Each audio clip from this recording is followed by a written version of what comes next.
Hi,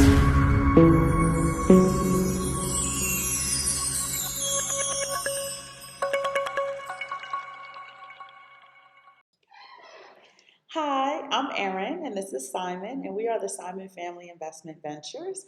We are here to bring you Assets and Arbitrage, which basically discusses asset building, wealth building as a lifestyle, how you can incorporate that into building generational wealth. If you don't have a family yet, just building wealth for yourself. And when you incorporate in your lifestyle, it's a lot easier than the chore it becomes when you just have to kind of stay on top of it.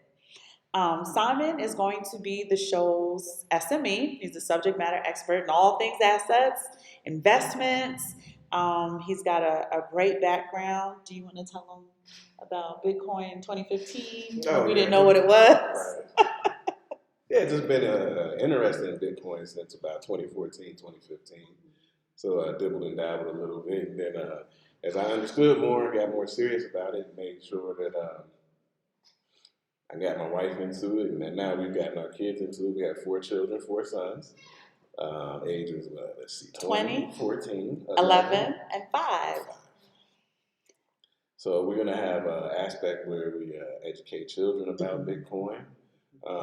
We also like to talk about living abroad and using arbitrage. Yes. So currently we live in Mexico, but we've lived in other places: Costa Rica, Panama, Cuba, Puerto Rico, Colombia, and we recently just went to El Salvador. So we want to give you that experience as well. So yes, we definitely want to talk about El Salvador. So I remember when Simon showed me how it was going to be this great Bitcoin city. They have a place called Bitcoin Beach. And he's like, man, I just want to see it with my own eyes. So we traveled there. One of the things we do like to discuss is because we travel a lot, we always want to let people know how easy or how difficult it is to enter or exit a country. El Salvador was a breeze.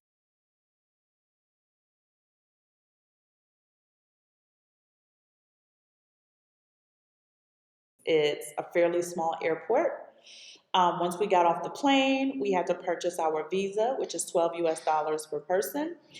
And while they accept Bitcoin, for some reason in that part of the hangar, the Wi-Fi isn't that great, so the Chivo machine it doesn't work well. The Visa machine worked fine. Chivo machine didn't work at all. So we were not able to get a successful Bitcoin transaction for the Visa. We paid, we paid with our debit card, and we headed out the airport. Another thing I want to share with you is bring cash. There weren't any ATMs in that part of the airport as you're exiting. So you may just want to use the US dollar. You may just want to bring some cash with you in case you want to get something to eat. The cabs also accept cash. Again, not great Bitcoin transactions out there. They're cabbies, so they don't have the Chivo machine. A lot of them don't even have them, a square where they can take the debit. They take cash in order for you to get to your Airbnb or your hotel. And I want to say that Visa is good for 90 days. So just so you know, you can go there for 90 days with a $12 visa. Yeah, they're really trying to encourage tourism there. The president wants investors, Bitcoiners, anyone who's interested in that space. They want them to travel to that country. So, like I said, it was very easy to enter into the country. So we headed from the airport. One thing we did notice was the American influence on El Salvador is heavy. So when we exited the airport, it was Pizza Hut, Domino's, KFC, any American restaurant, fast food place you can think of, McDonald's, Burger King, et cetera, is there in that country, and it's there in force. All right. So a lot of the consumption and entertainment, you'll see the American influence. And we'll get more into that later because that's a huge reason why President Bukele is trying to economize the country with Bitcoin.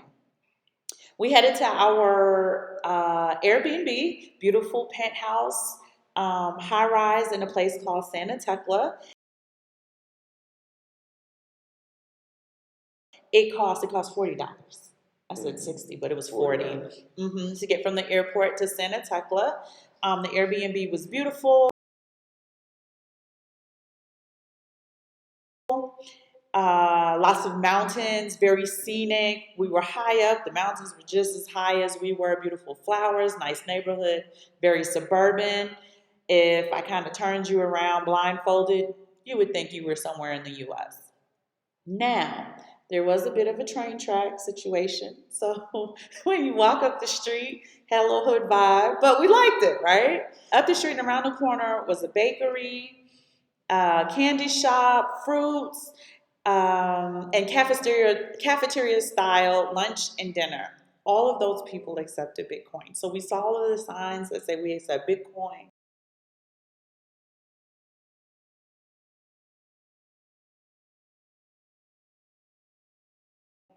Unfortunately, we did not get any successful Bitcoin transactions. For one reason or another, either the machine didn't work or the business owners didn't quite understand how to use the QR code, how to set the machine up.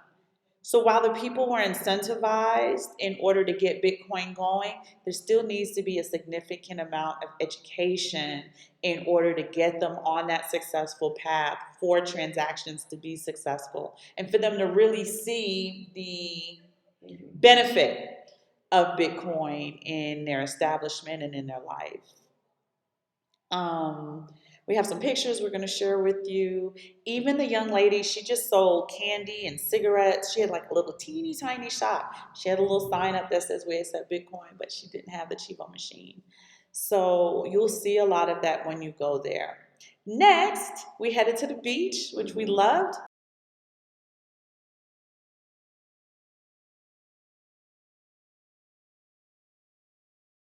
It was very hot, you guys. It was very humid. It's a big surfer beach, so surfing is huge there, kind of like it was in Costa Rica. So you'll see a lot of surfers there. But the restaurants and they had what do we call them? Hostels. They Yeah, had a a lot lot of of hostels hostels. there. They all pretty much accepted Bitcoin. Um, we sat down at a restaurant. I had a margarita. He had a beer, and we were delightfully, you know, interested in the conversation that happened around us, right? There was lots of chitter chatter, whether it was about crypto, wallets, successful transactions, unsuccessful transactions. Everybody in the vicinity was pretty much talking about crypto in some which way, shape, or form. So it was really nice to be in an environment of like-minded people. We did have a little bit of engagement with people, but for the most part, we didn't want to bother too many people if they were on vacation. We're a couple. We were sitting down having a drink, so people probably didn't want to bother us. But I was pleasantly surprised at the amount of just environmental chatter about crypto because in Mexico, they're just now like, maybe we should look into Bitcoin. So it was interesting to be in a place where that's what everyone was talking about. Want to talk about the mall? Oh, okay. So the next day, we went to the mall. It's called Multi-plaza. Multi Plaza. So a really nice mall. High end. High end mall has all your nice restaurants and stores, Gucci, Louis Vuitton, Nike, Apple Store. And the reason I mention that is because people they see El Salvador as a third world country, and it is in some respects, but you do have the high end things that you need there. So you really don't miss a beat as far as that goes. But we ended up having dinner at a little restaurant, Italian restaurant, Betos. Beto's. They accepted Bitcoin, But but transaction didn't go through. But that's okay. It's just we're out here experimenting. It was really nice. You could caught a cab over there for $5, and that's pretty cheap considering how far away it it was. was. It was about a 20-minute ride. So we were surprised by like, wow, just $5. Awesome. And just FYI, if you were to go, they have Uber over here. I mean, over there, so you can catch an Uber. But we found a yellow cab driver who we just got his phone number. We just called him every day, and he'd come get us and take us wherever we wanted to go. Very nice guy. He would wait for us. He's the one who took us out to Bitcoin Beach and then came back and got us a couple of times. So everybody was really nice, really And helpful, welcoming. welcoming. Um, Native English. native English. Yeah, a lot of people speak English, so you wouldn't have to worry about your Spanish being so good. I mean, the more Spanish you know, the easier you get through it. But it's a lot of people who speak English. And at a native level, right? So they're New Yorkers, they live in California. Um, and we say that because we live in Mexico. While Mexico City does have a lot of English speakers, where we live in Toluca, it's virtually no English speakers. So it was really nice to get native English speakers. I mean, we ran into about 8 or 9 people, and that's a big number to be there for a week, which kind of gives me a little population sampling. So it was really convenient. Everyone was interested in us being there for Bitcoin. Everyone had a great perspective on what they thought about it. You should go here and try to use your Bitcoin at this restaurant or at this store. If you guys want to go to the supermarket, I think that they're just starting to accept Bitcoin. But like we said, even with all of the word of mouth with the Bitcoin, we didn't have any successful Bitcoin transactions. They do have Bitcoin machines there, which again, right? There's a risk, right? There's a risk of the transaction going through on your phone and you not getting any money out of the Bitcoin ATM machine. There's also a risk of if you have an unsuccessful Bitcoin transaction with a merchant, you could potentially be stealing a service from them or a product. Mm-hmm. So Simon and I, because we travel so much, we never romanticize anything. We like to give you the good with the bad, but we like to give you the reality of the environment there. But we're going to keep watch.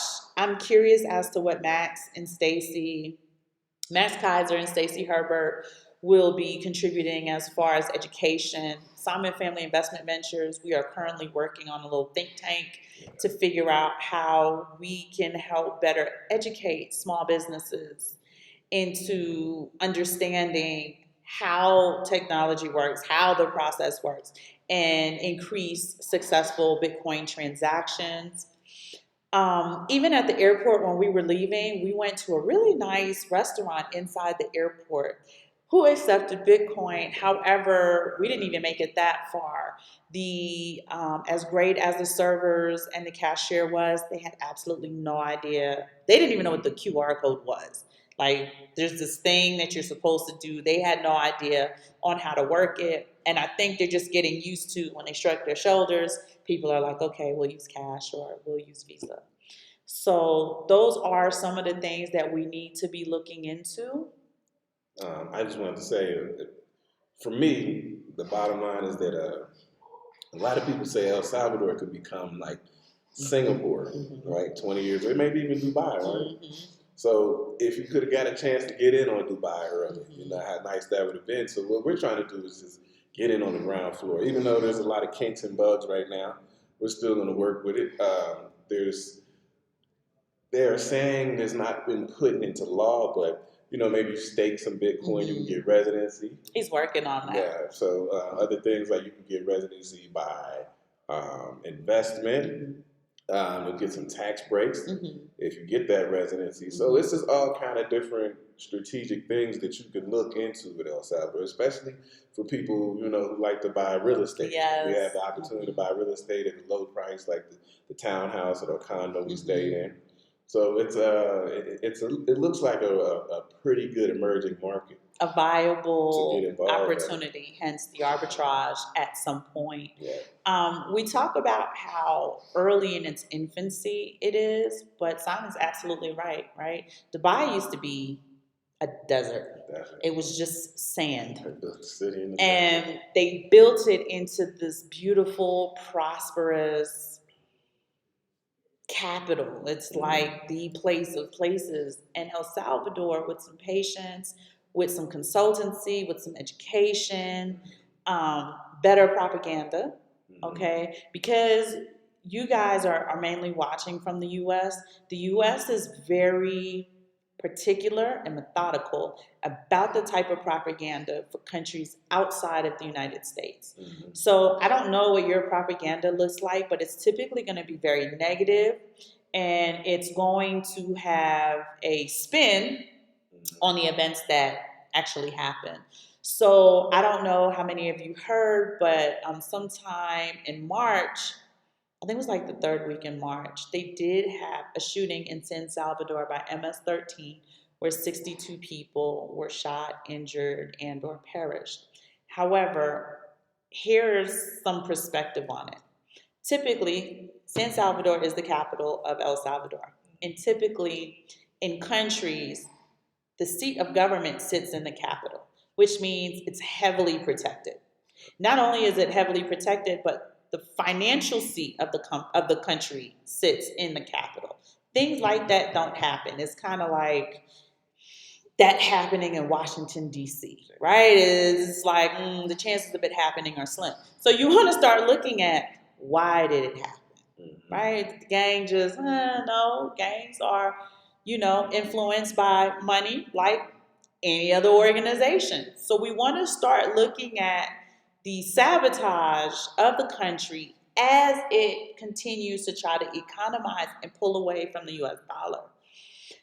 If runaway inflation is a problem in the United States, just imagine what it looks like in a third world country.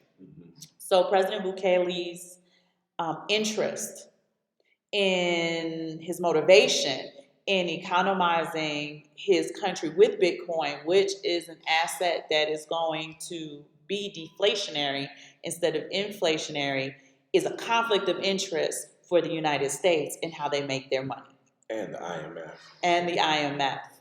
Also, what you guys may or may not be aware of is in these third world countries, remittance payments. So that's when you go to MoneyGram or Western Union and you send money from the United States to another country. That is usually top 3 for their GDP products, right? It is the majority of the capital that flows into their countries. So understand that you're now cutting out, if we go Bitcoin wallet to Bitcoin wallet, we are cutting out those exorbitant fees of Western Union and MoneyGram.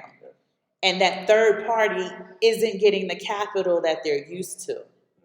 So there is another incentive as to sabotaging, economizing a country like El Salvador, which is a relatively small country, from strengthening its economy with Bitcoin.